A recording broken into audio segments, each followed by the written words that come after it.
believe it. The content that we recorded for day 5 and 6 for Sapa, some of it's been deleted and we don't have a clue where it is. But we do have some footage. In this video, I'm going to tell you how to get to Sapa, where we stayed and what there is to do. But we do have some footage, so I'm going to be looping in and out of that whilst I'm speaking to you.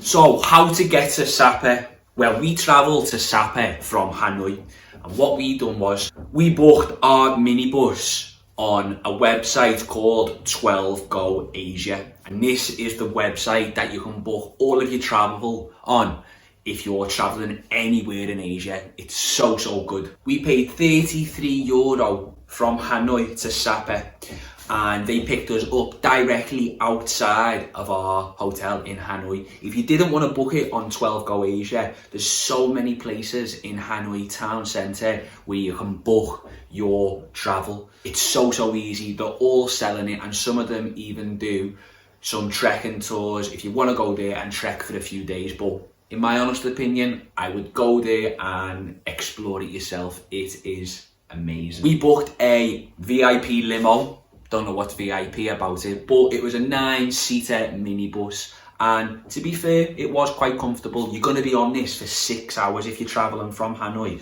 so yeah, it was definitely worth it. So €16.50 each, definitely worth it for a 6-hour journey. You can't complain. And when we arrived at Sapa, they took us directly to our hotel, and we weren't staying in the town centre. We were staying right up in the mountains, which leads me to my next point, is where we stayed.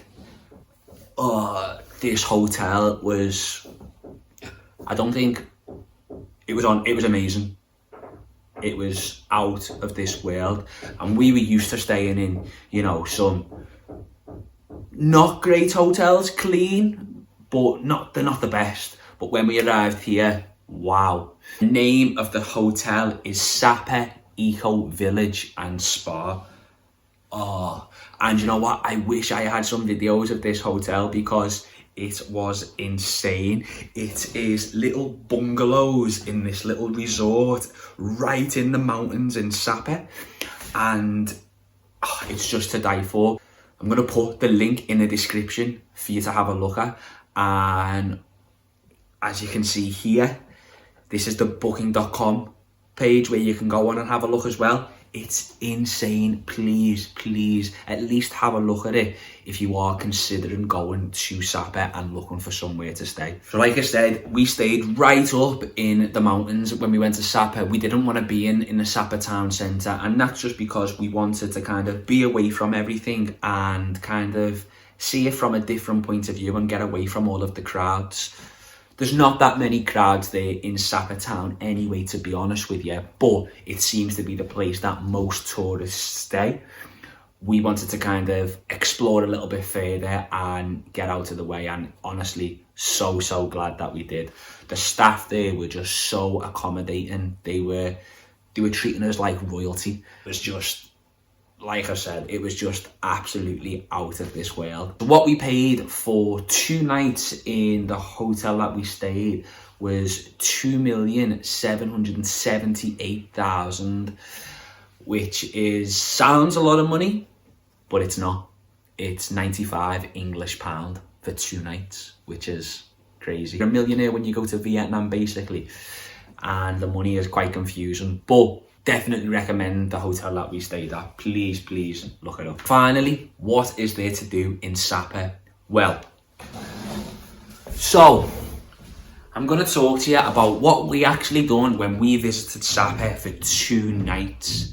The first day we got there around about 1 or 2 o'clock in the afternoon, and to be honest with you, we didn't really want to do too much. We wanted to just relax, chill. After travelling for 6 hours, that's all she pretty much wanted to do. We had a nice hotel, we had a spa there, so we had a little sauna. We couldn't swim, it was too cold. We visited in January, which is one of the colder months, so remember to wrap up if you are going in the winter because it does get quite cold. Went for a little walk, ate some food, and went to bed early to rest ourselves for the big day the following day. And on day 2, we had a day of full adventures. First of all, we went to Heaven's Gate, and wow, I've got no other words to kind of explain how amazing this place is. It's right up in the mountains. It took us around about 45 minutes in a taxi to get there. It is the most picturesque place I think I've ever been to. There is so many photo opportunities. You're right up in the clouds, you're right up in the mountains. It's just absolutely gorgeous. And when we were there, we seen some bungalows and you can actually stay there. I don't know how much they cost. I'd like to kind of find out if I can. If you stayed there, please comment below and let me know how much you paid for them. It would be really, really interesting to find out. And yeah, it's beautiful there.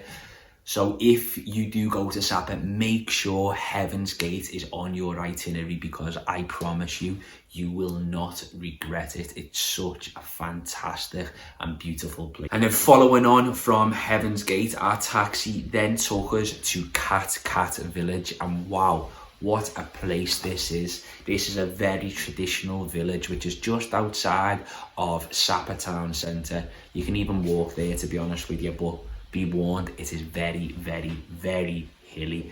But Cat Village is absolutely stunning. You do pay a small entrance fee, but like everything in Vietnam, it's absolute buttons. So please go, please do support the village.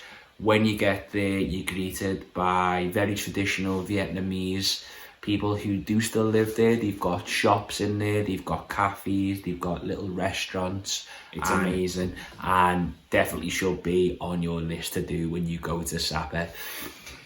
One of the highlights for me when we were in Cat Village was I was flying my drone near the little river that they have, and all of the children started running over. There's actually a school within the village itself, and all of the children started running over because many of them probably haven't seen a drone before, and I was showing them how high it can go, and as you can see on the faces here, they were just absolutely thrilled. And to be honest, I was absolutely made up as well, and it's something that will stick with me for a very, very, very long time. And it's just a lovely moment captured on camera, and I'm so happy that it was, because it was very, very heartwarming, and I felt very, very privileged to share that moment with them. After Cat Village, we then went to Sapa town centre, and this is where most people will spend the majority of their time, and the majority of tourists will go and stay in Sapa town centre, and I can see the appeal. It's absolutely